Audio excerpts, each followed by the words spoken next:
Okay, so what do you need to do? What is your first assignment? And like I said, a lot of the outcomes are set by the curriculum committee that is done in the department, school, and the university. So a lot of the outcome that you'll see are going to be papers, presentations, discussions, etc. But we'll make it a little bit different to be more relevant because I really like the practical hands-on aspect of assignments. So your first assignment is going to be comparative analysis of your program. So I did not want any of you to say, I don't know which program I'm going to research. You already identified a program for me today. You also identified your target audience, meaning community college or junior college to undergrad and graduate programs, because it's going to be important because you can't do all of them. You want to just pick one group for now to be manageable when you do your research. So what does this mean? Okay, so eventually your final project is building your whole program from point zero all the way to point Z, right? In order to do that, right now, you're not quite sure what kind of program, like you have an idea of the program, but not quite sure what you're going to be doing. So one of the most interesting ways and also the best way to do it is gathering information, so evidence-based. So you're going to compare two similar programs. So if you don't see any programs in your area, then you may have to kind of pivot. So for instance, one student said, hey, we're looking at maybe small businesses. It could be maybe entrepreneurship, something, just pivot a little bit to see how you can compare two programs. And basically what you're going to be doing, the format is going to be this. I'm only going to require you to write 200 to 250 words.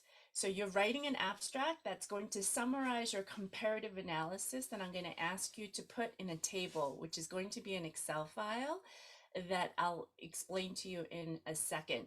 So it's going to be APA 7th edition, and you need a title page. You're going to have an abstract, so roughly about a page, right? So 200 to 250 words are roughly about a page to maybe a quarter, 1.25 page. You're going to have a table with certain variables that I'm going to tell you, and then you're going to have a reference page that follows the APA 7th edition. So what is it going to look like? So the components that you need to focus on are as follows. So the table should include the following. I'm sorry about that. You can't really see the white. The program history. So the two programs that you select, program history, mission, vision, goals, and priorities. So a lot of when you went to the website as a group today, that's one of the reasons I said, hey, look at, if you're stuck, look at the top 10 schools in the country in education and see how they are structured. And then those of you who actually had a program in mind, you're able to pick some universities that were not on the list. And a lot of great programs usually have a history. It doesn't have to be a long history, but they describe who they are through history. They have a mission that is separate from the university mission. Usually it's the program mission. There's a vision, goals, and priorities that they're focusing on, and usually that's going to be on their website. Where are they located? And that's one of the reasons why I was asking you, where do you want your program to be located? So you may be stuck, for example, you may actually find that there's 10 programs like yours. So how do you select which programs to compare? The location. Or you can look at the size. So some of you may be looking at faith-based, or some of you may be looking at private universities, or some of you may be just looking at community colleges, for instance. So what type of university is it part of? Meaning, is it public, private? So we're going to talk about different types of universities.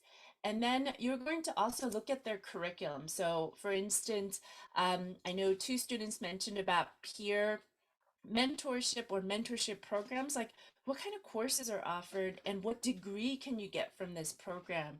Is it a master's or bachelor's or even a doctorate? Like, is there a certificate program, for instance, right? So you want to see what kind of degrees are offered.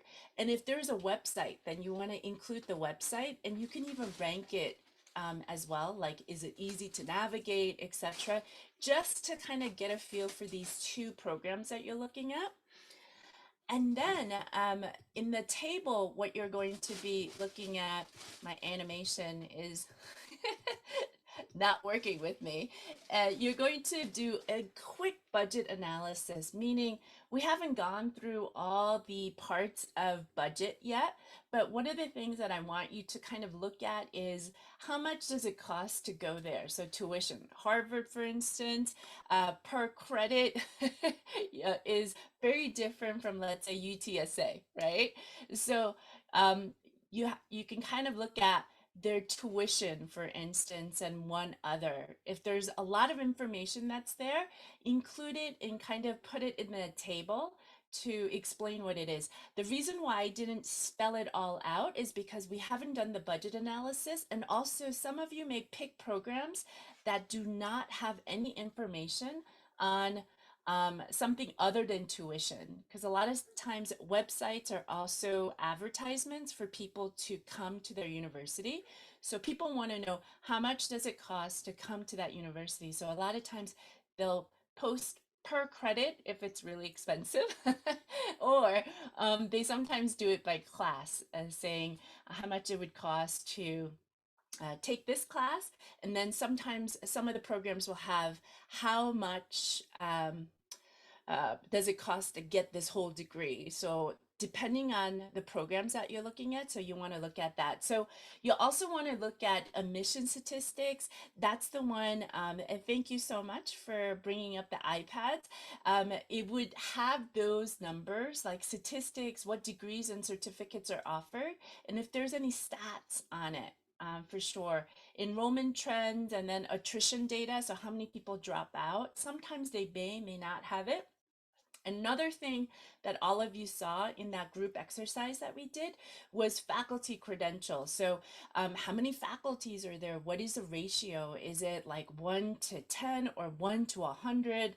Um, what kind of scholarly activities, service to the department, college, university, or community? Whatever you can find on the faculty. So, for example, you may be looking at a program. I talked about nutrition epi program where you could get a degree specialized in not just epidemiology, but nutrition itself, because obesity is a huge problem in the United States that leads to other chronic diseases.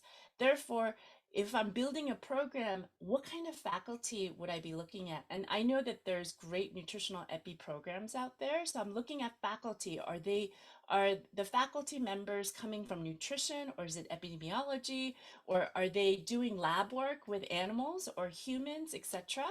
And then are they doing activities or things or research in the community? What kind of service? Or they may have a nonprofit group. So those are things that you're kind of looking at because you're building your own program. So when you look at successful programs, you notice that faculty members are doing various things. They're in the community.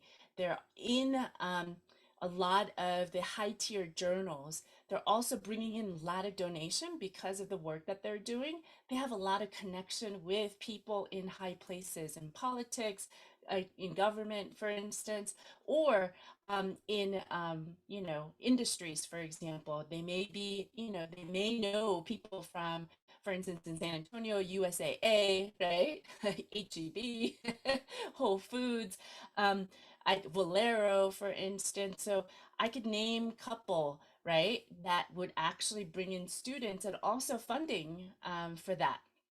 And then lastly, what you're going to be looking at, of course, the animation is not, is this. Because you're doing this as a scholarly activity, you need to make sure that you are comparing two actual programs. So I do not want you to pick programs that do not exist. I want programs that exist, right? and then include 3 peer reviewed articles associated with your topic. It could be anything. It could be graduation, budget, anything that you can find in the area specific. Like for instance, let's say I found for nutritional epidemiology, for instance, because of COVID, I know statistics wide there was 1000% increase in admission rates in public health programs, like literally 1000%, because they all the schools of public health got free advertisement for the last 3 years to get into their programs.